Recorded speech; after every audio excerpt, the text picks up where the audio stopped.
அப்போஸ்தலர் 8:1. அவனை கொலை செய்த பின் சவுலும் சம்மதித்திருந்தான். அக்காலத்திலே துன்பம் உண்டாயிற்று. அப்போஸ்தலர் தவிர மற்ற யாவரும் யூதேயா சமாரியா தேசங்களில் சிதறப்பட்டு போனார்கள். ஹல்லேலூயா. எத்தனை பேர் என் கூட இருக்கிறீங்க? நான் இங்க தான் சிஸ்டர் இருக்கிறவங்கன்னு சொல்றவங்க சத்தமா ஒரு ஹல்லேலூயா. கர்த்தருக்கு ஸ்தோத்திரம். சரி, கவனிங்க. இந்த அப்போஸ்தலர் 8ஆம் அதிகாரம் 1ஆம் வசனத்துல என்ன வாசிக்கிறோம்னா, அதுக்கு முன்னாடி என்னெல்லாம் நடந்துச்சுன்னு நம்ம கொஞ்சம் ஒரு ரீவைண்ட் பண்ணி பார்க்கலாம்.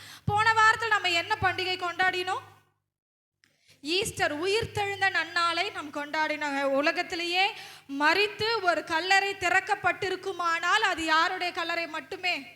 ஏசு கிறிஸ்துவனுடைய கல்லறை மட்டுமே. அது காந்தியோ நேருவோ இல்லை, எந்த கல்லறையும் திறக்கப்படவில்லை. ஒரே மனிதராய் பிறந்த தெய்வம் மரித்தவராய் இருந்து 3 நாள் பிற்பாடு நமக்காக, உங்களுக்காக, எனக்காக உயிரோடு எழுந்த ஒரே தேவனை நாம் ஆராதித்துக் கொண்டிருக்கிறோம். ஹல்லேலூயா.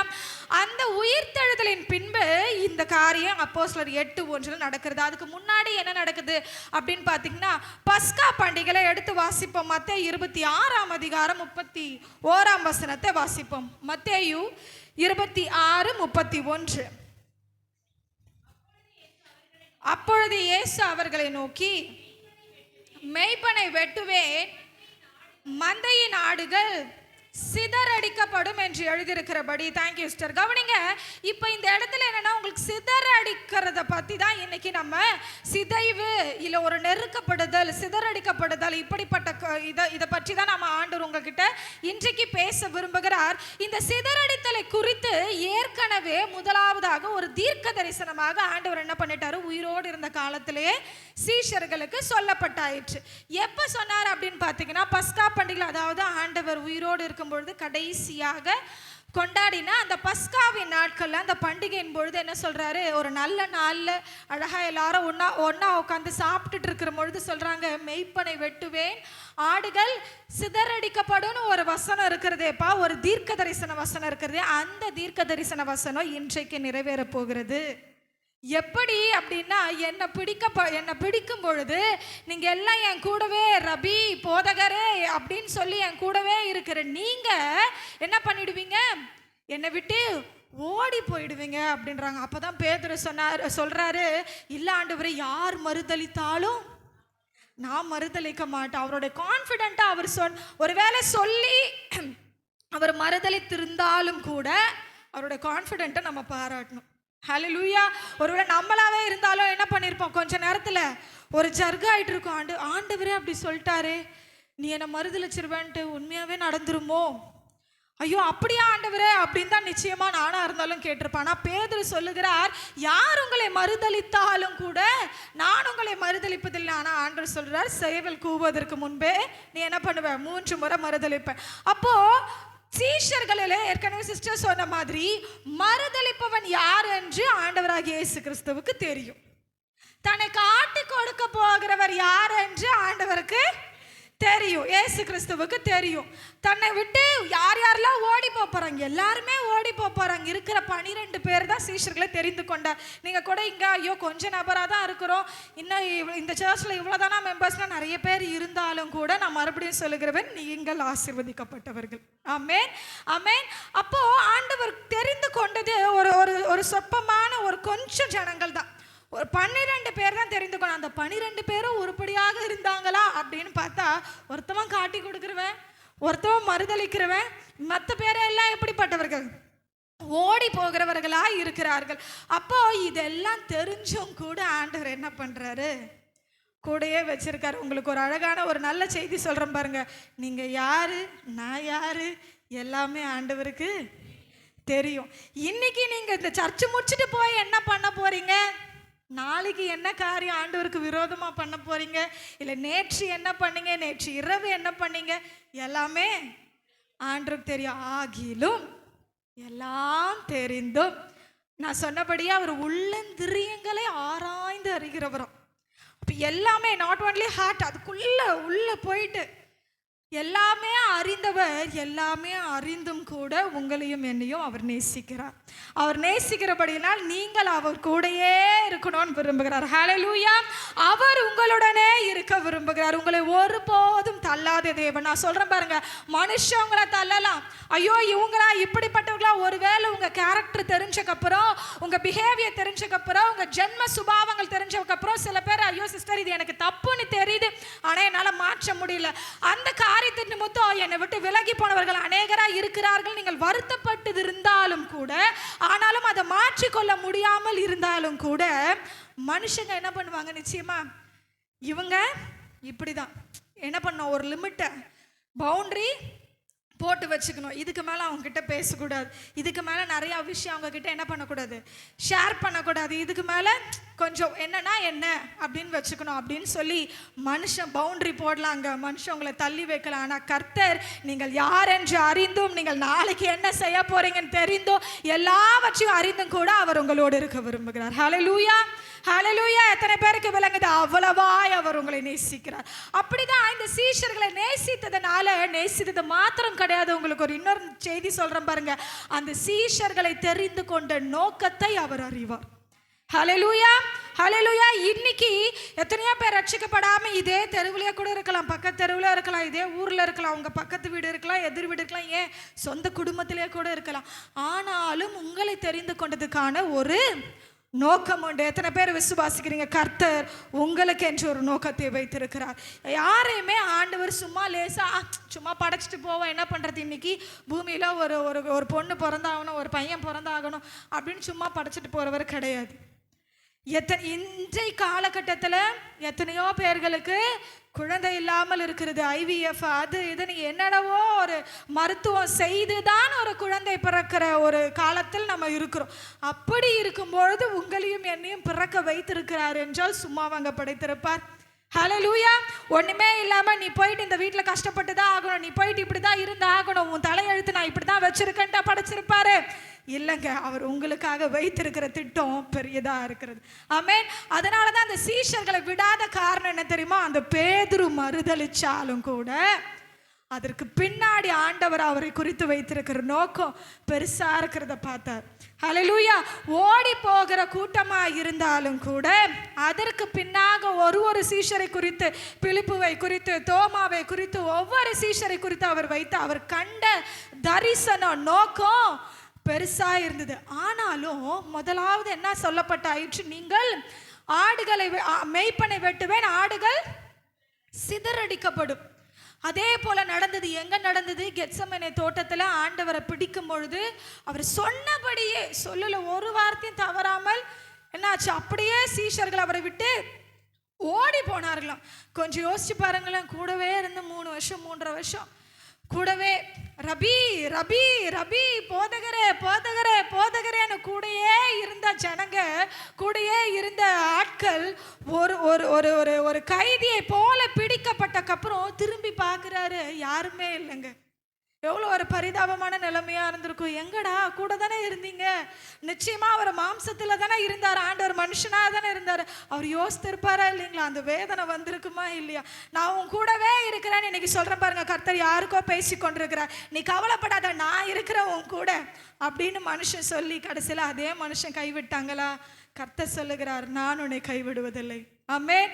அவர் உங்களை விட்டு விலகுவதும் இல்லை, உங்களை கைவிடுவதும் இல்லை. நான் இருக்கிறேன், நீ கவலைப்படாத, நீ தைரியமா செய்யின்ட்டு உங்களை உற்சாகப்படுத்தி, உங்களை ஊக்கப்படுத்தி, ஒருவேளை தவறான காரியத்திற்கு கூட உங்களை ஊக்கப்படுத்தி அதை செய்துட்ட பின்னாடி நீங்க பாடுகள் படும்பொழுதோ இல்லை ஏதோ ஒரு விஷயத்தில் நீங்கள் மாட்டிக்கொள்ளும் பொழுதோ திரும்பி பார்க்கும்போது நான் இருக்கேன்னு சொன்னா பாருங்க, அந்த மனுஷி உங்க கூட இல்லாத அப்போ நீங்க கண்ணீர் விட்டீங்களே, அந்த நேரத்தில் ஆண்டு உங்க கூட இருந்திருக்கிறார். ஹல்லேலூயா, ஹல்லேலூயா. எத்தனை பேர் விசுவாசிக்கிறீங்க? எத்தனை பேருக்கு ஒத்துக்க முடியும் ஆண்டவர் என் கூட இருந்திருக்கான்னு சொல்லுகிற ஒரு ஆமென் சொல்லுவோமா? நிச்சயமாய் கர்த்தர் இந்த நிலைமையில உங்க கூட இருக்கிறார். ஹல்லேலூயா. அப்படி சிதறடிக்கப்பட்டது நடந்தது. ஹல்லேலூயா. அப்போ சிதறடிச்ச பொழுது ஒரு கொலை நடப்பதற்கு முன்பாகவே அந்த தீர்க்க தரிசன வார்த்தை நிறைவேறிச்சு. ஆனால் ஆண்டவர் அவர்களை ஏற்கனவே நான் சொன்ன மாதிரி ஆண்டவர் அவர்களை விட்டு விடவில்லை. உயிர் தெழுந்த பின்னாடி மறுபடியும் வந்து அதே மறுதலித்த சீஷர்களை, அதே ஓடி போன சீஷர்களை என்ன பண்றாரு, சந்திக்கிறாரு. யோவான் 21ஆம் அதிகாரத்துல நீங்க எடுத்து வாசிச்சீங்கன்னா தெரியும். இப்ப வாசிக்க வேணா, குறிச்சு வச்சுக்கோங்க. யோவான் 21ஆம் அதிகாரத்துல மீன் பிடிக்க போயிட்டாங்க. யாரு? பேதுருவும் போயாச்சு, சீஷர்கள் கூட இருந்த சீஷர்களையும் ஒரு 4-5 பேரை என்ன பண்ணியாச்சு, கூட்டிட்டு போயாச்சு. சரி வாசிப்போமா? யோவான் 21:1 வாசிங்க பார்ப்போம்.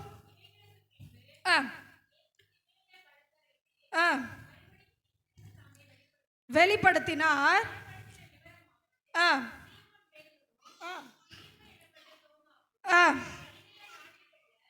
கானா ஊரானாகிய நாத்தான்வேலும் செபதேவின் குமாரரும் அவருடைய சீஷரில் வேறு 2 பேரும் கூடியிருக்கும் போது சீமோன் பேதுரு மற்றவர்களை நோக்கி, மீன் பிடிக்க போகிறேன் என்றான். அதற்கு அவர்கள், நாங்களும் உம்முடனே கூட வருகிறோம் என்றார்கள். அவர்கள் புறப்பட்டு போய் உடனே படவேறினார்கள். அந்த ராத்திரியிலே அவர்கள் ஒன்றும் பிடிக்கவில்லை. கவனிங்க, எங்க இருந்து ஆண்டவர் இந்த பேதுருவையோ அந்திரேயாவையோ இல்ல மற்ற யாக்கோபையும் யோவானையும் கூப்பிட்டாரு, அழைத்தாரு? மீன் பிடிக்கும் பொழுதுதான். எங்கிருந்து அழைப்பு வந்தது? மீன் பிடிக்கும் பொழுதுதான் அவர்களுக்கு ஆண்டவர் கொடுத்த அழைப்பே வந்து. ஆனா திரும்ப என்ன பண்றாங்க, அதே மீன்பிடி ஆண்டவர் அழைக்கும் பொழுதே என்ன சொல்லி அழைத்தாரு? நீங்கள் இதை விட்டு விட்டு என் பின்னே வாருங்கள். நீங்கள் இதை விட்டு விட்டு என்னை பின்பற்றி வாருங்கள். அதாவது விட்டுடுங்க, மொத்தமா என்ன பண்ணுங்க, இந்த மீன் பிடிக்கிற தொழிலையே, இந்த மீன் பிடிக்கிறதையே விட்டுருங்க. பிகாஸ் நான் உங்களை மனுஷர்களை பிடிக்கிறவர்கள் ஆக்குவேன் அப்படின்னு ஒரு உன்னதமான அழைப்பை அந்த பேதுருக்கும் மற்ற யாக்கோபு யோவானுக்கும் கொடுத்த தேவன் இப்போ ஆண்டவர் உயிர்த்தெழுந்ததுக்கு அப்புறம் என்ன ஆயிடுச்சு, சிதறடிக்கப்பட்ட பின்னாடி என்ன ஆயிடுச்சு, திரும்ப அதே மீன்பிடி தொழிலுக்கு போனாங்க. ஏன்? அவர்களை குறித்து சொல்லப்பட்ட அழைப்போ நோக்கமோ தரிசனமோ சிதறடிக்கப்பட்ட பின்னாடி மறக்கப்பட்டது. ஹல்லேலூயா. ஒருவேளை உங்கள் வாழ்க்கையில் நீங்கள் படுகிற நெருக்கத்து நிமித்தம், நான் சொல்கிறேன் பாருங்க, நீங்கள் படுகிற நெருக்கத்து நிமித்தம், ஒடுக்கத்து நிமித்தம், இல்லை உங்கள் வாழ்க்கையில் வந்து ஒரு சிதைவு நிமித்தம் கர்த்தர் உங்கள் பேரில் வச்சிருக்கிற அழைப்பை நீங்கள் மறந்துட்டு இருந்தீங்கன்னா, கர்த்தர் உங்கள் பேரில் வச்சிருக்கிற நோக்கத்தை நீங்கள் மறந்துருந்தீங்கன்னா, அவர் உங்களுக்கு சொல்லின தீர்க்க தரிசிகளை, நீங்கள் தீர்க்க தரிசனங்களை மறந்துருந்தீங்கன்னா, இன்னைக்கு ஆண்டவர் நினைப்பூட்டுகிறார், நீ அழைக்கப்பட்டவர். ஹல்லேலூயா. ஆண்டவர் உங்களுக்கு மறுபடியும் நினைப்பூட்டுகிறார், நீ அழைக்கப்பட்டவள். சகோதரியே, என் சகோதரனே, நீ அழைக்கப்பட்டவள். ஆமென். சும்மா அழைக்கலைங்க, ஏதோ ஒன்று சும்மா வந்தோம் போனோம் அப்படின்னு இல்லை. உங்களை மனுஷர்களை பிடிக்கிறவர்களாய் மாற்றுவதற்காக கர்த்தர் உங்களை அழைத்திருக்கிறார். ஹல்லேலூயா. நான் உங்கள் சுயத்திற்காக வாழ்வதற்கு மட்டுமல்ல, அவருக்காய் வாழ்வதற்காக அவர் உங்களை அழைத்திருக்கிறார்.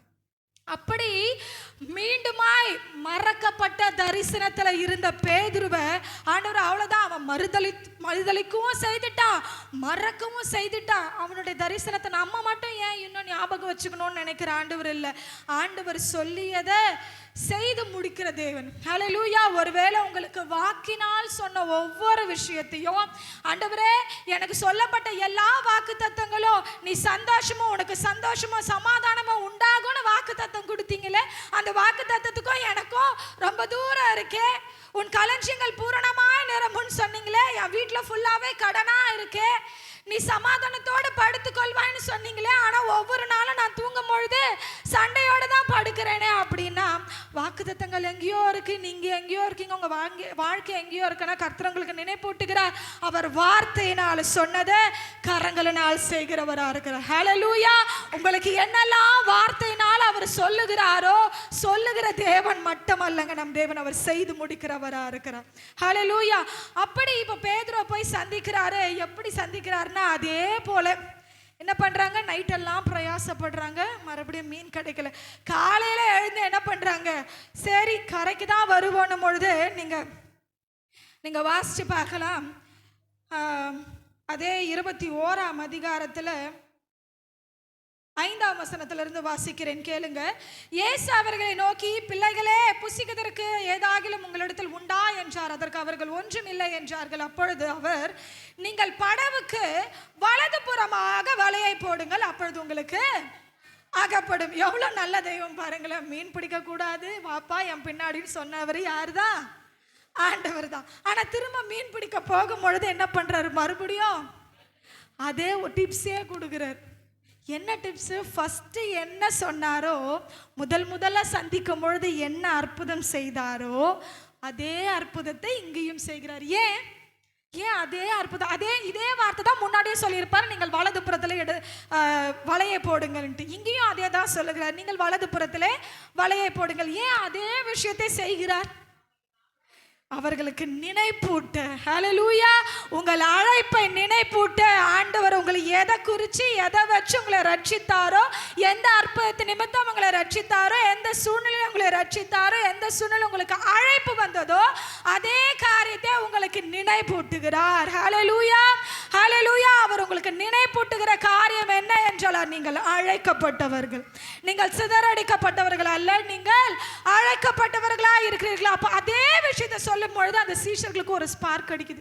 இதே மாதிரி நமக்கு ஒருவர் சொல்லி இருக்கிறாரே, இதே அற்புதங்கள் நமக்கு நடந்திருக்கிறதேன்னு பொழுதுதான் அவர்கள் கண்கள் திறக்கப்படுகிறது. சீமோன் பேதுரு அது யார் என்று அறிந்து கொண்டவனாய், ஐயோ அதை இயேசு கிறிஸ்துன்னு சொல்லி சீக்கிரமாய் அவரிடத்தில் போகிறதுக்கு அந்த படகுல கூட அவன் பிரயாணம் பண்ணலையா, குதிச்சு நீந்தி ஓடிட்டான. ஹல்லேலூயா. அப்போ ஆண்டவர் எல்லா தீர்க்க தரிசனங்கள் முன்பாகவே சொல்லப்பட்டிருந்தாலும் கூட பின்னாடி உயிர்த்தெழுந்தவராய் வந்து சந்திக்கிற காரணம் என்ன என்றால், உங்களுக்கு நினைப்பூட்ட நீங்கள் அழைக்கப்பட்டவர்கள் என்று. ஹல்லேலூயா. நீங்கள் சிதறடிக்கப்பட்டு அப்படியே போயிடக்கூடாது, நீங்கள் அழைக்கப்பட்டவர்கள் என்று நினைப்பூட்டுவதற்காக மீண்டும் உங்கள் பலன் கொண்டு மறுபடியும் அந்த பேதுருவே நீ மீன் பிடிக்க இல்லப்பா, ஒரே பிரசங்கத்தில் 3000 பேரை ரட்சிப்புக்குள்ள நடத்த, ஒரே பிரசங்கத்தில் 5000 பேரை ரட்சிப்புக்குள்ள நடத்த உன்னை தெரிந்து கொண்டிருக்கிற விஷயத்தை நினைப்பூட்ட ஆண்டவர் அதே அற்புதத்தை செய்து அவர்களுக்கு ஞாபகப்படுத்துகிறார். நாகூம் 2ஆம் அதிகாரம் 1ஆம் வசனத்தை வாசிப்போம். 1-2. நாகூம் 2:1-2. சிதறடிக்கிறவன் அரணை காத்துக்கொள், வழியை காவல் பண்ணு, அறையை கெட்டியாய் கட்டிக்கொள், உன் பலனை மிகவும் ஸ்திரப்படுத்து. அப்போ ஒரு சிதைவு வரும்பொழுது நிச்சயமாய் நாம் என்ன பண்ணணும், நம்மளுடைய அறையை கெட்டியாய் கட்டிக்கொள்ள வேண்டும். வசனம் சொல்லுகிறது எபேசியர் 5ஆம் அதிகாரத்தில், உன் சத்தியம் என்னும் அரை கச்சையை கட்டிக்கோள் அப்படின்ட்டு. அப்ப சத்தியம்னா என்னது? வசனம் என்னுகிற அரை கச்சையை, வசனத்தை நீங்கள் எப்படி கட்டிக்கொள்ள வேண்டும் என்றால் கெட்டியாய் கட்டிக்கொள்ள வேண்டும். நிச்சயமாய் நான் சொல்லுகிறேன் பாருங்க, உலகத்தாருக்கு சமாதானம் இல்லாம இருக்கிறாங்களா? இருக்கிறாங்க. நீங்களும் இருக்கிறீங்களா? நிச்சயமா இருக்கிறோம். வெளியே இருக்கிற ஆட்களுக்கு கடன் பிரச்சனை இருக்கிறதா? இருக்கிறது. சிஸ்டர், அப்போ உங்களுக்கு சர்ச்சுக்கு போறீங்களே, உங்களுக்கு கடனே கிடையாதா? இல்லையே, எங்களுக்கும் இருக்கிறது. வெளியே இருக்கிற ஆட்களுக்கு ஐயோ வீட்டில் தினந்தோறும் சண்டை, உங்களுக்கு சண்டை இருக்கிறதா? அதை விட பல மடங்கு இருக்கிறதா? நிச்சயமா இருக்கிறது. வெளியே இருக்கிற ஆட்களுக்கு ஐயோ பிள்ளைங்க கீழ்ப்படியாம இருக்கிறாங்க, உங்க பிள்ளைங்க எப்படி இருக்கிறாங்க? என் பிள்ளையும் அப்படிதான்ப்பா இருக்கு. அப்ப என்னங்க வித்தியாசம்? நம்ம ஏன் சபைக்கு வருகிறோம்? அவர்களுக்கும் நமக்கும் என்ன வித்தியாசம்? அதான் சிஸ்டர் தெரியல, ரொம்ப நாளா நானும் கூட யோசிச்சுக்கிட்டு இருக்கேன். என்ன தெரியுமா வித்தியாசம்? அவர்களுக்கு ஆறுதல் அளிக்கிறவர் யார் என்பது தெரியாது. ஹல்லேலூயா. அவர்களுக்கு அந்த வார்த்தை கொடுக்கிற தேவன் யார் என்று தெரியாது. அதனால தான் எத்தனையோ பணக்காரர்களாக இருந்தாலோ, எத்தனையோ பிரபலமானவர்களாக இருந்தாலோ, தன்னால் அந்த டிப்ரெஷன்ஸையோ ஸ்ட்ரெஸ்ஸையோ அந்த வலியோ தாங்கி கொள்ள முடியலன்ட்டு என்ன பண்ணுறாங்க? எத்தனையோ பேர் தற்கொலைக்கு நேராகவோ இல்லை மற்ற காரியங்களுக்கு நேராகவோ போகிறார்கள். ஆனால் நீங்களும் நானும் இன்று வரை, இந்த நொடி வரை ஜீவனோடு இருப்பது அவருடைய கிருபை. காரணம் என்ன தெரியுமா? இந்த வார்த்தை. ஹல்லேலூயா. இந்த வார்த்தையானதை நாம் தெரிந்தோ தெரியாமலோ நாம் அரைக்கட்சியில் கட்டி கொண்டிருப்பதனால தான் அந்த சத்தியம் ஒவ்வொரு நாளும் நீங்கள் சோர்ந்து போகும்போது, ஐயோ நான் இன்னைக்கு செத்து போயிடுறேன், கட்டாயம் இன்னைக்கு இந்த சூழ்நிலை என்னால் இனிமே வாழ முடியாது, இந்த சிதைவில் இருந்து நான் வெளிவர முடியாது, இந்த நெருக்கப்படுதல இருந்து ஒடுக்கப்படுகிறேன், என்னால் முடியாது அப்படின்னு பொழுது அந்த வார்த்தை தேய்ச்சது பாருங்க. நான் உங்களுக்கு ஆறுதல் அளிக்கிறவர் என்று, உங்களை அணைக்கிறேன் என்று, நீ அழாதே என்று சொல்லுகிறார். பார்த்தீங்களா? அப்போ என்ன ஆகுதா? நமக்கு நிச்சயமா என்ன ஆகுது? சரி வாழ்ந்து பார்ப்போமே, நமக்காக ஒரு தேவன் உண்டு, அவர் சொல்லுகிறாரே என்னை கொண்டு ஒரு நோக்கம் வச்சிருக்கிறேன்னு சொல்லியிருக்கிறாரே, அதற்காக வாழ்வோமேன்ட்டு நமக்குள்ள என்ன ஆகுது? ஒரு விசுவாசம், முளைக்கிறது. ஹல்லேலூயா. அந்த விசுவாசத்தின் முளைவு ஆண்டு உங்களுக்கு சொல்லுகிறார், உங்கள் சுக வாழ்வு சீக்கிரத்தில் துளிர்க்கும். ஹல்லேலூயா. உங்கள் சுக வாழ்வு, உங்கள் விசுவாசம் எப்படி துவக்கப்படுகிறதோ, விசுவாசத்தை ஆரம்ப பண்ணுகிறவர் அதை முடிக்கிறவராய் இருக்கிறார். முடிக்கிற முடிவுனா என்ன தெரியுமாங்க? பாதியிலே விட்டுறது கிடையாதுங்க முடிவு. அந்த நீங்க எதை விசுவாசித்தீர்களோ அதை முடிக்கிறவரா இருக்கிறார். ஹல்லேலூயா, ஹல்லேலூயா. அப்போ இந்த வசனத்தின்படி அடுத்து வாசிங்க, 2வது வசனத்தை வாசிங்க. வெறுமையாக்குகிறவர்கள் அவர்களை வெறுமையாக்கி அவர்களுடைய திராட்சை கொடிகளை கெடுத்து போட்டாலும் கர்த்தர் யாக்கோபின் மகிமையை திரும்ப வர பண்ணுவது போல இஸ்ரவேலின் மகிமையை திரும்ப வர பண்ணுவார். ஹல்லேலூயா. நீங்கள் சிதறடிக்கப்பட்டிருந்தாலும், மறுபடியும் சொல்றோம், உங்க குடும்பங்கள் எந்த நிலைமையில் இருந்தாலும், நீங்க வேலை செய்யற இடத்துல ஒரு சிதைவு இருந்தாலும், இல்ல உங்கள் பிள்ளைகளுடைய வாழ்க்கையில ஒரு நெருக்கப்படுதல் சிதைவு இருந்தாலும் கூட, யாக்கோபின் மகிமையை திரும்ப வர பண்ணுகிறது போல கர்த்தர் இஸ்ரவேலின் மகிமையை திரும்ப வர பண்ண வல்லவராக இருக்கிறார். ஹல்லேலூயா. அவர் முந்தின பலனை காட்டிலும், முந்தின மகிமையை காட்டிலும் பிந்தின மகிமை பெரிதா இருக்கும். ஹல்லேலூயா. எத்தனை பேர் விசுவாசிக்கிறீங்க? முன்னாடி நீங்க சிதறடிக்கப்பட்டது உண்மை, ஆனா நிச்சயமாய் கர்த்தர் உங்களை பலனுள்ளவர்களாய் மாற்றுவார். ஹல்லேலூயா. 1ஆம் வசனத்துல கடைசி வசனம் இருக்கிறது, உன் பலனை மிகவும் ஸ்திரப்படுத்து. சிதறடிக்கிற ஒரு சிதைவு வரும்பொழுதுதான் நீங்க என்ன பண்ணணும்? இன்னும் அதிகமாய் அரைக்கச்சையை கெட்டியாய் கட்டிக்கொண்டு உங்கள் பலனை இன்னும் இன்னும் இன்னும் அதிகமா ஸ்திரப்படுத்தணும். அதாவது தாவீது சொல்லுகிறார், நான் உபத்திரவப்பட்டது நல்லது, அதனால உமது பிரமாணங்களை கற்றுக்கொண்டேன். ஐயோ, எனக்கு ஏன் இந்த போராட்டம்? யோபு அழகா சொல்லுவார், எனக்கு குறிக்கப்பட்ட இந்த போராட்டத்தின் காலத்தில் எல்லாம் எனக்கு மாறுதல் எப்பொழுது வரும் என்று காத்திருக்கிறேன். ரொம்ப அழகான ஒரு வசனம். போராட்டத்தின் காலம்தான், ஆனா இந்த போராட்டத்தின் காலம் எப்போ முடியும்னு காத்துக்கொண்டே இருக்கிறேன். ஒருவேளை அதே வசனத்தின்படியே நீங்களும், ஆண்டவரே எனக்கு குறிக்கப்பட்ட போராட்டத்தின் காலையில், அது போராட்டத்தின் காலம்னு தெரியுது சிஸ்டர், ஆனால் மாறுதல் எப்பொழுது வரும் என்று காத்திருக்கிறேன்னா ஆண்டு உங்களுக்கு சொல்லுகிறார், அந்த மாறுதலின் அந்த மாறுதல் எப்படி தெரியுமா இருக்கும்? பலனுள்ளவர்களாய் நீங்கள் மாற்றுகிற மாறுதலாக இருக்கும். ஹல்லேலூயா. உங்கள் மகிமையை அதிகப்படுத்துகிற மாறுதலாக இருக்கும். ஹல்லேலூயா. இப்போ முதல்ல சொன்னப்பட்ட ப்ராஃபஸின் படி, தீர்க்க தரிசனத்தின்படியே சீஷர்கள் என்ன பண்ணப்பட்டார்கள்? சிதறடிக்கப்பட்டார்கள். 12 பேராய் சிதறடிக்கப்பட்டார்கள். ஹல்லேலூயா. 12 பேராய் சிதறடிக்கப்பட்டவர்கள் உயிர் தெழுந்த பின்பு அப்போஸ்தலர் 1 என்ன வாசிக்கிறோம்? எத்தனை பேராய் கூடி இருந்தார்களா? எத்தனை பேரா? மேல் வீட்டு அறையில் எத்தனை பேரா கூடி இருந்தார்களா? மேல் வீட்டு அறையில் எத்தனை பேராய் கூடி இருந்தார்களா? சொல்லுங்க பார்க்கலாம். 11. சரி, வாசிப்போமா? அப்போஸ்தலர் 1ஆம் அதிகாரம்.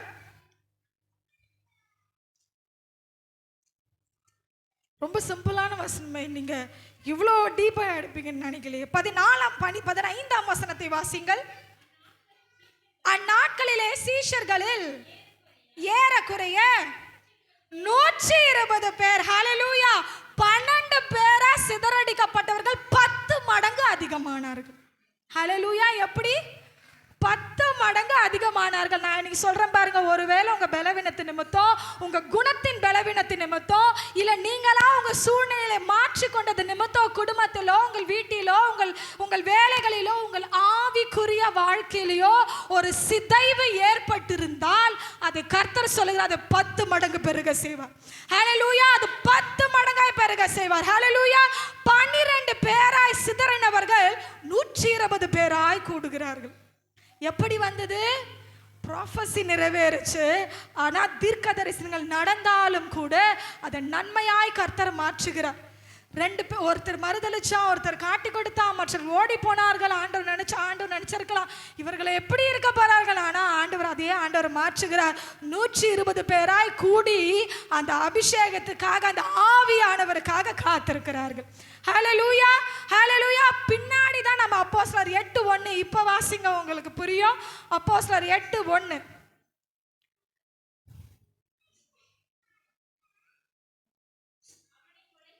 அவனை கொலை செய்கிறதற்கு அக்காலத்திலே எருசலேமில் உள்ள சபைக்கு மிகுந்த துன்பம் உண்டாயிற்று. அப்போஸ்தலர் தவிர மற்ற யாவரும் யூதேயா சமாரியா தேசங்களில் சிதறப்பட்டு போனார்கள். இப்போ இங்க ஒரு சிதறடித்தல் நடக்கிறது. ஃபர்ஸ்ட் சிதறடிக்கப்படுவார்கள் சொல்றாங்க. மேய்ப்பனை வெட்டுவேன், ஆடுகள் சிதறடிக்கப்படும். நடந்துதா? கெத்செமனே தோட்டத்துல நடந்தது. 12 பேராய் சிதறினவர்கள் 120 பேராய் மாறினார்கள். ரெண்டாவது ஒரு சிதைவு நடக்கிறது. இந்த சிதைவு ஏன் நடக்கிறதுனா இதுவும் ஒரு தீர்க்க தரிசனம். ஹல்லேலூயா. எத்தனை பேர் என் கூட இருக்கிறீங்க? சத்தமா ஒரு ஹல்லேலூயா. இவ்வளவுதான சத்தமா ஹல்லேலூயா.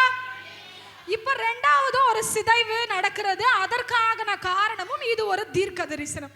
யங்கஸ்டர், இதுக்கான தீர்க்க தரிசனம் சொல்லப்பட்டிருக்கிறதுனா அதே அப்போஸ்தலர் 1ஆம் அதிகாரம் 8ஆம் வசனத்தை வாசிங்க. வரும்பொழுது நீங்கள் பலனடைந்து எருசலேமிலும் யூதேயா முழுவதிலும் சமாரியாவிலும் பூமியின் கடைசி பரியந்தமும் எனக்கு சாட்சிகளா இருப்பீர்கள். ஹல்லேலூயா. இப்போ இப்படி எருசலேம், யூதேயா, சமாரியா, பூமியின் கடைசி, இந்த 4 பார்ட் ஆண்டவர் ஈஸ்ட் வெஸ்ட் நார்த் சவுத் அப்படின்ட்டு என்ன பண்ணிட்டாரு? பிரிச்சு சொல்லியிருக்கிறாரு. ஆனா அதற்கு முன்பாக நடக்கல. என்ன ஆகல? சீஷர்கள் ஒரே இடமாய் 120 பேரோ அதற்கு மேல மல்டிப்ளை ஆன அந்த 3000 பேர்கள் அப்படி எல்லாருமே என்ன பண்றாங்க? ஒரே இடத்தில் எருசலேமிலே குடியிருக்கிறார்கள். ஆண்டவரை நம்பி விசுவாசித்து வாழ்ந்து கொண்டிருக்கிறார்கள். இப்போ என்ன நடக்குதுன்னா, கொலை செய்யும்படி பிடிக்கும் பொழுது என்ன பண்ணாங்க? ஒரு சிதறடிப்பு நடக்கிறது. இங்க என்ன நடக்குது? அப்போஸ்தலர் வாசிக்க தேவையில்லை, எடுத்து நீங்க நோட் பண்ணிக்கலாம். அப்போஸ்தலர் 4ஆம் அதிகாரம் 17ஆம் வசனத்துல பயமுறுத்துகிறார்கள். முதலாவது என்ன பண்றாங்க? சீஷர்களை பயமுறுத்துறாங்க. நீங்க ஆண்டவராகிய இயேசு கிறிஸ்துவினுடைய நாமத்தை சொல்லக்கூடாது, பிரசங்கிக்க கூடாது, நீங்களும் விசுவாசிக்க கூடாது அப்படின்னு சொல்லிட்டு. அப்ப ரெண்டாவது என்ன பண்றாங்க? 5ஆம் அதிகாரம் 40ஆம் வசனத்துல, அப்போஸ்தலர் 5:40ஆம் வசனத்துல அடிக்கிறார்கள் அவர்களை. கவனிங்க. ஃபர்ஸ்ட் என்ன பண்றாங்க? பயமுறுத்துறாங்க. ரெண்டாவது அடிக்கிறாங்க. அதே அப்போஸ்தலர் 8ஆம் அதிகாரம் முதல் வசனத்துல நம்ம ஏற்கனவே வாசிச்சோம். ஸ்தேவானை கொலை செய்கிறார்கள். இப்ப கவனிங்க. ஃபர்ஸ்ட் கெத்செமனே தோட்டத்துல சீஷர்களை காவலாளர்கள் தொட்டார்களா? அப்படி ஏதாவது வசனத்தை பார்த்தீங்களா? சீஷர்கள் கெத்செமனே தோட்டத்துல கூட இருந்த சீஷர்களையும் பிடித்தார்கள். சாரி, காவலாளர்கள் கூட இருந்த சீஷர்களையும் பிடித்தார்கள் அப்படின்னு எங்கேயாவது இருக்கா? இல்ல. யாரை மட்டும் தான் பிடிக்கிறாங்க? இயேசு கிறிஸ்து மட்டும் தான் பிடிக்கிறாங்க. அப்ப கூட இருக்கிறவங்களுக்கும் காவலர்களுக்கும் ஒண்ணுமே நடக்கல. ஆனா பேதுரு தான் என்ன பண்றாரு? போயிட்டு முன்னாடி காதை வெட்டுகிறார் இல்லைங்களா? அப்படி இருந்தாலும் கூட அந்த பேதுருவை கூட அரெஸ்ட் பண்ணப்படல. கரெக்டா? பேதுரு காதை வெட்டிட்டான் என்று சொல்லி அவனை கைது செய்தாங்கன்னு இருக்கா? இல்ல. கைது செய்யப்பட்டவர் யார் மாத்திரம்தான்? ஆண்டவராகிய இயேசு கிறிஸ்து மாத்திரம்தான்.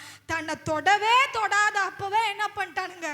விட்டாஞ்சவாரி அப்படின்னு சொல்லிட்டு சிதறடிக்கப்பட்ட சீஷர்கள், அதே சீஷர்கள் நான் சொல்லின பிரகாரம் முன்பை காட்டிலும் அவர்களுடைய மகிமை திரும்ப வந்ததனால பலன் கூடினது நிமித்தம் பயமுறுத்துகிறார்கள், நிற்கிறார்கள். அவர்களை அடிக்கிறார்கள், நிற்கிறார்கள். அவர்களில் இருந்த ஒருவரை கொலை செய்கிறார்கள். ஆனாலும் இயேசுவுக்காய் நிற்கிறார்கள். ஹல்லேலூயா. நான் சொல்லுகிறேன் பாருங்க, உங்க வாழ்க்கையில இன்னைக்கு இப்போ இந்த நேரத்துல உங்க வாழ்க்கையில் நடந்து கொண்டிருக்கிற நெருக்கமோ ஒடுக்கமோ சிதைவோ உங்களை சிதறடிக்க இல்லை, உங்களை பலப்படுத்த. ஹல்லேலூயா. உங்களை சிதைக்க இல்லை, உங்களை பலப்படுத்த. எப்பக்கம் நெருக்கப்பட்டோம் ஒடுக்கப்பட்டோம் நாங்கள் ஒடுங்கி போவதில்லை என்று பவுல் சொல்லுகிறது போல நீங்களும் சொல்லணும்ன்றதுக்காக கர்த்தர் அந்த சிதைவுகளை அனுமதிக்கிறார். ஹல்லேலூயா. அப்ப அந்த சிதைவு வந்தது நிமித்தம் இப்ப என்ன பண்றாங்க? பயமுறுத்தினாலும் அடித்தாலும் கொலையே செய்தாலும் நாங்கள் நிற்போம் என்று நிற்கும் பொழுதுதான் இப்ப என்ன பண்ணுகிறார்கள்? அந்த தீர்க்க தரிசன வார்த்தையின்படி ஆண்டவர் சொன்னார், எருசலேமிலும். நம்ம அங்க அழகா வாசிக்கலாம். சபைக்கு மிகுந்த துன்பம் உண்டாயிற்று. அப்பொழுது அப்போஸ்தலர் தவிர, அதாவது மேல பார்க்கிற, அக்காலத்திலே எருசலேமில் உள்ள சபைக்கு மிகுந்த துன்பம் உண்டாயிற்று. அப்பொழுது அப்போஸ்தலர் தவிர அப்படின்னா என்ன அர்த்தம்? கொஞ்சம் பேர் எங்க நின்னுட்டாங்க? எந்த இடத்துல நின்னுட்டாங்க? எருசலேம்ல நின்னுட்டாங்க. இப்ப அடுத்து மற்ற யாவரும் யூதேயா, அடுத்து சமாரியா. தீர்க்க தரிசனம் சொல்லப்பட்டபடி 3 இடம் ஆயிடுச்சா? அடுத்து கடைசி 4வது இடம் என்ன இருக்கு? பூமியின் கடைசி பரியந்தம். அந்த பூமியின் கடைசி பரியந்தம் யார் தெரியுமா அங்க போகணும்? நீங்களும் நானும் தான் போகணும். ஹalleluya, ஹalleluya. எப்படி சிஸ்டர்? அப்ப நான் அமெரிக்காவுக்கு போகணுமா, ஆப்பிரிக்காவுக்கு போகணுமா, நான் ஜப்பானுக்கு போகணுமா? நீங்க பக்கத்து வீட்டில் இருக்கிறவங்க சொன்னா போதுங்க, யாருக்கு தெரியும் அந்த நபர் போகலாம். ஹalleluya. யாருக்கு தெரியும் உங்க பிள்ளை துபாய்க்கோ எங்க வேணாலும் போய் ஆண்டவராகிய இயேசு கிறிஸ்துவை சொல்லலாம். ஹalleluya. அதுதான் பூமியின் கடைசி பரியந்தம். அப்ப கடைசியா இருக்கிற கூட்டம் யார் தெரியுமாங்க? நீங்களும் நானும் தான் அந்த சீஷரின் கூட்டம். ஹalleluya. இப்ப இங்க சிதறடிக்கப்படுதல் நடக்கும் பொழுது என்ன ஆகுறது என்று அப்படியே தொடர்ந்து வாசிப்போம். 4ஆம் வசனத்தை வாசிக்கிறோம். சிதறி போனவர்கள் எங்கும் திரிந்து சுவிசேஷ வசனத்தை பிரசங்கித்தார்கள். ஹalleluya. அப்ப இப்ப தெரியுதாங்க, சிதைவு, நெருக்கம், நொறுக்கம், ஒடுக்கம் எல்லாமே உங்க வாழ்க்கையில என் வாழ்க்கையில் நடக்கிற காரணம் என்ன தெரியுமா? அது நன்மையாய் மாற்றுவதற்காக. ஹalleluya. எத்தனை பேர் விசுவாசிக்கிறீங்க? கரங்களை தட்டி, என் வாழ்க்கையில நடக்கிற சிதைவு கர்த்தர் அதை நன்மையாய் மாற்றுவார். எனக்கு தீமை போலதான் தெரியுது, இப்போதைக்கு பார்க்கும் பொழுது ஏன் கர்த்தாவே அப்படின்னு எனக்கு ஒரு கேள்வி வருது. என்னை சுத்தி இருக்கிறவங்களாம் என்ன கேள்வி கேட்குறாங்கப்பா. என்னால் வெளியே தலை காட்ட முடியல. என்ன தைரியமா நான் மற்ற பிள்ளைகளை போல, மற்றவர்களை போல, மற்ற குடும்பங்களை போல என்னால் தைரியமாக நடக்க முடியல இந்த ஊரில் அப்படின்னா ஆண்டு உங்களுக்கு சொல்லுகிறார், சிதறடிக்கப்படுதல் நிச்சயமாக அது நன்மையாக மாறும். ஆமென். சிதறடிக்கப்படுதல் உங்கள் வாழ்க்கையில் சொல்லப்பட்ட தீர்க்க தரிசனம் நிறைவேற அது ஏதுவாய் இருக்கும். ஹalleluya. சிதறடிக்கிறவன் உங்களுக்கு முன்பாக வருகிறான்னா எதுக்கு தெரியுமா? ஆண்டவர் அதை அலோ பண்றாரு. முன்பாக வருகிறான் அப்படின்ட்டு சும்மா சொல்லிட்டு விடுகிறவர் அல்ல, தெரியும் அல்லங்க. அவர் உங்களை பலப்படுத்த, யாக்கோபின் மகிமையை திரும்ப திரும்ப திரும்ப அதை வர பண்ண அந்த சிதைவை உங்களுக்கு அலோ பண்ணுகிறார். ஹalleluya, ஹalleluya. நீங்கள் சிதறடிக்கப்படும் பொழுதே கர்த்தர் உங்களுக்கு சொல்லுகிறார், இன்றைக்கு சோர்ந்து போகாதிருங்க. ஆமென். சோர்ந்து போகாதிருங்க. சோர்வு வருதுதான் சிஸ்டர் அப்படின்னா ஆண்டவர்கிட்ட அந்த சோர்வுக்கான பலனை கேளுங்க. அப்போ இங்க சிதறடிக்கப்படுதல் நடக்கும் பொழுது ஆட்டோமேட்டிக்கா என்ன ஆகுது? உலகம் எங்கும் திரிந்து, சீஷர்கள் எங்கும் திரிந்து சுவிசேஷத்தை பிரசங்கித்தார்கள். அப்படிதான் ஒவ்வொரு சுவிசேஷமா பரவி பரவி பரவி நம் இந்திய தேசம் வரைக்கும் தோமாவால அந்த இயேசு கிறிஸ்துவானவரை கொண்டு வந்தார் அந்த தோமா. ஹalleluya, ஹalleluya. அப்ப நினைச்சு பாருங்க, 12 பேர். Can you imagine it? Can you imagine it? Just 12 members. இப்போ நான் என் கிளாஸ்ல இப்போ ஒரு 12 பசங்க தான் இருக்கு. அந்த 12 பசங்களை வச்சு ஓகே நான் இந்த பூமி எங்க நான் டச் பண்ணுறேன், who is Nivetha Sri, who is ஜெபகேரனாஃப் அப்படின்றத இந்த உலகம் எங்க தெரிஞ்சிடும் அப்படின்னா, is it possible? Is it possible? ஒரு கிளாஸில் ஒரு 12 பிள்ளைங்க தான் இருக்கிறாங்க. நான் ஒரு டீச்சராக இருக்கிறேன். இந்த டீச்சரை பற்றி உலகம் ஃபுல்லாக தெரிஞ்சிடும் அப்படின்னா அது சாத்தியமாங்க? இல்லை. ஆனால் வேதத்தில் அது சாத்தியமாயிடுச்சு. The teacher who is Jesus, அந்த அவருடைய நேம் வந்து அந்த 12 பேருனால தான் என்னாச்சு பூமி வரைக்கும். இன்னைக்கு நான் பிரசங்கிக்கிற இயேசு கிறிஸ்துவோ, இன்றைக்கு நீங்கள் தகப்பனாய் ஏற்றுக்கொண்ட இயேசு கிறிஸ்துவோ, உங்களை பிள்ளையாய் தெரிந்து கொண்ட இயேசு கிறிஸ்துவோ உங்களுக்கு எப்படி அறிமுகமானார்? அப்படியே நீங்கள் அப்படியே இனிஷியேட் அப்படியே பேக்ல போயிட்டு போட்டு போட்டு போட்டு போட்டு பார்த்தீங்கன்னா எனக்கு பாஸ்டர் வந்து சொன்னாங்க. அப்போ பாஸ்டருக்கு யார் சொல்லியிருப்பாங்க? அப்பாவுக்கு யார் சொல்லியிருப்பாங்க? அப்படியே நீங்கள் பேக்வேர்டில் போய் பார்த்தீங்கன்னா யாரோ ஒரு சீஷர். அந்த சீஷர் இந்தியாவுக்கு வந்த தோமா. எப்படி வந்தார்? இந்த சிதறடிப்பு இல்லைன்னா இன்னைக்கு நீங்களும் நானும் இங்கே இல்லை. ஹalleluya. இப்போ புரிகிறதா? கர்த்தர் உங்கள் வாழ்க்கையில் அனுமதிக்கிற ஒவ்வொரு தீமையும், ஒவ்வொரு பிரிவுதலும், ஒவ்வொரு இழப்புகளும் அது நன்மைக்கு எதுவாய் மாற்றுவார். சிஸ்டர், இழப்பு கொடுவா சிஸ்டர் ஆண்டவர் மாற்ற முடியும் அப்படின்னா உங்களுக்கு எத்தனை பேருக்கு தெரியும் தெரியல? ஐடா ஸ்கேடர் வேலூர் சிஎம்சி ஹாஸ்பிட்டல் கட்டின the founder of Vellore CMC hospital Ida Scudder அப்படின்ற ஒரு பெண்மணி. அவங்க தகப்பனார் ஒரு மருத்துவராக இருந்தார். அப்போ என்னாச்சு, பிரசவ வழியில் துடிக்கிற ஒரு 3 பெண்களை கூட்டிட்டு வந்தாங்க. இந்த பெண்களுக்கு பிரசவம் பார்க்கணுன்ட்டு. ஆனால் பெண்கள் தான் பிரசவம் பார்க்கணும்னு அந்த காலத்தில் ஒரு விதிமுறைகள். ஆனால் இவர் ஆணா இருப்பதனால் பெண் யாரும் இல்லையா, பிரசவிக்க தெரிந்தவர்கள் பெண்கள் யாரும் இல்லையான பொழுது அந்த நேரத்தில் அவங்க கிட்ட யாருமே இல்லை.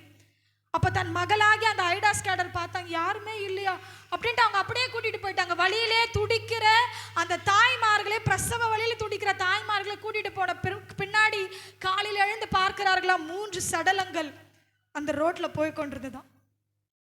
அப்போ அந்த ஐடாஸ் கார்டன் உள்ளம் உடைந்ததா. ஐயோ, பெண்கள் பிரசவம் பார்க்க இல்லை என்று சொல்லி 3 உயிர்கள், அந்த 3 உயிருக்குள்ள இருந்த உயிர்கள் கிட்டத்தட்ட 6 உயிர்கள் என்ன ஆயிடுச்சு, பறி போனதே அப்படின்னு சொல்லி அந்த இழப்பு நிமித்தம் தான் அவங்களுக்குள்ள ஆண்டவர் வைத்த ஒரு தரிசனம். நான் ஒரு பெண் மருத்துவராய், பிரசவம் பார்க்கிற ஒரு பெண் மருத்துவராய் இருப்பது மாறுவது மட்டுமல்லாமல் நான் மற்றவர்களுக்கும் அதை சொல்லி தருவேன் என்று கட்டின ஒரு ஹாஸ்பிட்டல் தான் என்னது, சிஎம்சி வேலூர் ஹாஸ்பிட்டல். இன்னைக்கு நம்ம எல்லாருக்குமே நிறைய பேருக்கு தெரியும். இப்போ நமக்கு சிஎம்சினா செங்கல்பட்டு மெடிக்கல் காலேஜ் அப்படின்னு சொல்லி இங்கே இருக்கிற சிஎம்சி தெரியும். ஆனால் சிஎம்சினாலே வேலூர் ஹாஸ்பிட்டல் தான் இருக்கிறது ரொம்ப ஃபெமிலியரான ஒன்று.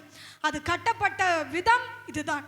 அப்பொழுது நான் உங்களுக்கு சொல்ல விரும்புகிற காரியம், ஒரு இழப்பு நடந்தாலும் கூட நிச்சயமாய் உயிரிழப்பு என்பதோ இல்லை மற்ற இழப்புகள் என்பதோ நம்மளால் தாங்கிக் கொள்ள முடியாத ஒன்று, ஏற்றுக்கொள்ள முடியாத ஒன்று. ஆனாலும் கர்த்தர் சொல்லுகிறதுனால சொல்லுகிறேன், எல்லா இழப்புக்கும் பின்னாடியும், எல்லா நெருக்கத்திற்கு பின்னாடியும், எல்லா தீமைக்கு பின்னாடியும் நிச்சயமாய் ஒரு தரிசனம் உண்டு. ஹல்லேலூயா, ஹல்லேலூயா. எத்தனை பேர் விசுவாசிக்கிறீங்க? நான் நெருக்கப்படுவது, நான் நொறுக்கப்படுவது, நான் வெட்கப்படுவது, சொல்ல முடியுமா உங்களால?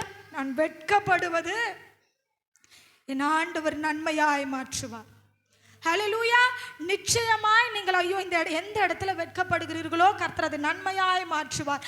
சவுலின் கண்கள் ஒருவேளை குருடாய் அந்த 3 நாள் இல்லாமல் இருந்தா ஒருவேளை ஆண்டவர் அதுக்கப்புறமா ஏற்றுக்கொண்டிருப்பாரா, இல்லை மறுபடியும் அந்த முரட்டுத்தனத்துக்கு திரும்பி இருப்பாரான்னு தெரியல.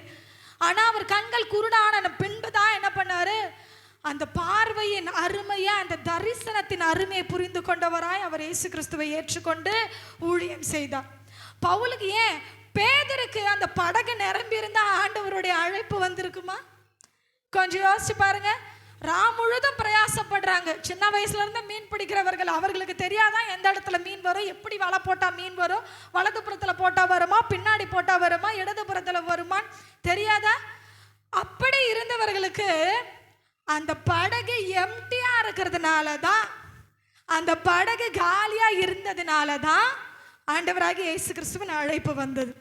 அப்பொழுதுதான் அவரை அறிந்து கொண்டார். இன்னைக்கு நான் சொல்றேன் பாருங்க, உங்கள் களஞ்சியம் ஒருவேளை நீங்க சொன்ன வார்த்தையின்படி, வாக்குத்தின்படி பூரணமா இல்லாமல் இருந்தாலும், உங்கள் போஜன பந்தி கொழுமையான பதார்த்தங்களால் நிறைந்தில்லாமல் இருந்தாலும், நீங்கள் பலவீனராய் இருந்தாலும், எனக்கு சொல்ல முடியாத வியாதி சிஸ்டர், நான் எங்க போய் சொல்லுவேன்? இதை வச்சு நான் ஆண்டவரை எப்படி துதிப்பேன்? எனக்கு இங்க வலிக்குது, அங்க வலிக்குது, ஆனாலும் நான் வெளியே சொல்ல முடியாம இருக்கிறேன். இதை வச்சுட்டு எப்படி எனக்கு நன்றி சொல்றீங்கன்னா, ஆண்டவர் சொல்லுகிறாரு, எல்லாம் நன்மையாய் மாறும். அவர் தீமையை நன்மையாக மாற்றுகிற தேவன். ஹல்லேலூயா. இம்மையில் இருக்கிற வாழ்க்கையை மாத்திரம் பார்த்து தயவு செய்து ஆண்டவரை ஃபாலோ பண்ணாதீங்க. நான் ஆண்டவர் மறுமையில் உங்களுக்காக ஒரு அழகான வாழ்க்கையை வைத்திருக்கிறார்.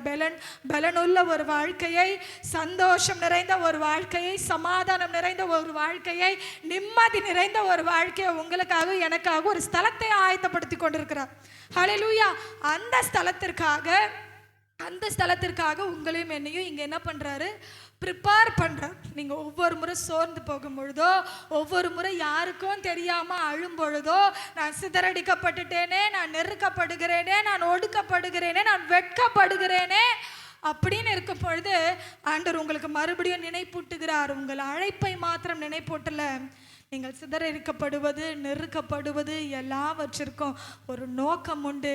அதை நன்மையாய் மாற்ற பூமியின் கடைசி பரியந்தம் நீங்களும் நானும் போகு. ஹல்லேலூயா, ஹல்லேலூயா. அப்படியே கண்களை மூடி ஆண்டவரே, எருசலேமுக்கும் யூதேயாவுக்கும் சமாரியாவுக்கும் ஆட்கள் போயாச்சுப்பா, அந்த பூமியின் கடைசி பரியந்தம் உங்க வசனத்தை கொண்டு போக என்னையும் பயன்படுத்துங்க. பெற்றோர்களா இருந்தா கேளுங்க பார்க்கலாம், என் பிள்ளைகளையும் பயன்படுத்துங்கன்னு கேளுங்க பார்க்கலாம். ஸ்தோத்திரம் ஆண்டவரே, நல்லவரே. அப்பா, கேட்ட வார்த்தையின்படி ஒருவேளை அப்பா என் வாழ்க்கையில சொல்ல முடியாத சிதைவு இருக்கிறது, என் வாழ்க்கையில சொல்ல முடியாத நெருக்கம் இருக்கிறது, என் வாழ்க்கையில் நான் யாருக்கும் காட்டிக்கொள்ளாத என் துக்கம் இருக்கிறது, நான் வெளியே சிரித்து கொண்டிருந்தாலும் நான் வெட்கப்படுகிற காரியம் இருக்கிறது. என்னுடைய புத்தி இனத்து நிமித்தமோ இல்லை என்னுடைய சூழ்நிலை நிமித்தமோ என்னுடைய சுய இச்சையினால் நான் இழுக்கப்பட்டு சோதிக்கப்பட்டதன் நிமித்தமோ ஆண்டவரே என் வாழ்க்கையில் ஏற்பட்டிருக்கிற இந்த சிதைவு நான் கேட்ட வசனத்தின்படி எனக்கு நன்மையாய் மாற்றி கொடுங்கன்னு கேளுங்க பார்க்கலாம். உங்க வாய்களை திறந்து கேளுங்க. அப்பா நான் புத்தியினமா ஒரு காரியத்தை செஞ்சுட்டேன்ப்பா, அது என் பிள்ளைகளுக்கு இம்பாக்ட் ஆகுது ராஜா. நான் புத்தியினமா ஒரு விஷயத்தை செஞ்சுட்டேன், என் வாழ்க்கையிலேயே அது தாக்குதலை ஏற்படுத்துகிறது.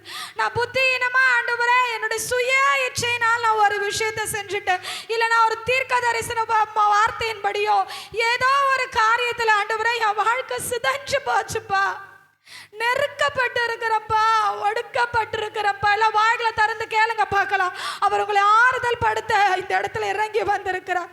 அப்பா என் இருதயத்தை ஆறுதல் படுத்துங்க, என் சிதைவை ஆண்டவரே நன்மையாய் மாற்றுங்க, 10 மடங்கு பலனை எனக்கு தாங்கன்னு கேளுங்க பார்க்கலாம். ஆண்டவரே யாக்கோபின் மகிமைய திரும்ப வருவ பண்ணுவது போல இஸ்ரவேலின் மகிமைய திரும்ப வர பண்ணுவேன்னு சொன்னீங்களே. ஓ ரிஷா கதலரபோ சிதைக்கப்பட்டு உடைக்கப்பட்டு வெட்கப்பட்டவர்களாய் ஒருவேளை இந்த இடத்துல ஆண்டவரே இங்க அமர்ந்து கொண்டு இருக்கிற ஆண்டவரே உங்க பிள்ளைகளை நீங்க பாருங்கப்பா, பலனை தாங்க ஆவியானவரே. ஆண்டவரே உம்முடைய மகிமை பெரிதாய் அவர்களிடத்தில் விளங்கட்டும்னு நான் ஜெபிக்கிறேன். ஆவியானவர் நீர் அதை நன்மையாய் மாற்றுகிறபடியினால இவர்களையும் பூமியின் கடைசி பரியந்தம் எடுத்து பயன்படுத்துகிறதற்காக நன்றி அப்பா. இயேசுவின் நாமத்தில் ஆசீர்வாதத்தை ஜெபிக்கிறேன் நல்ல தகப்பனே.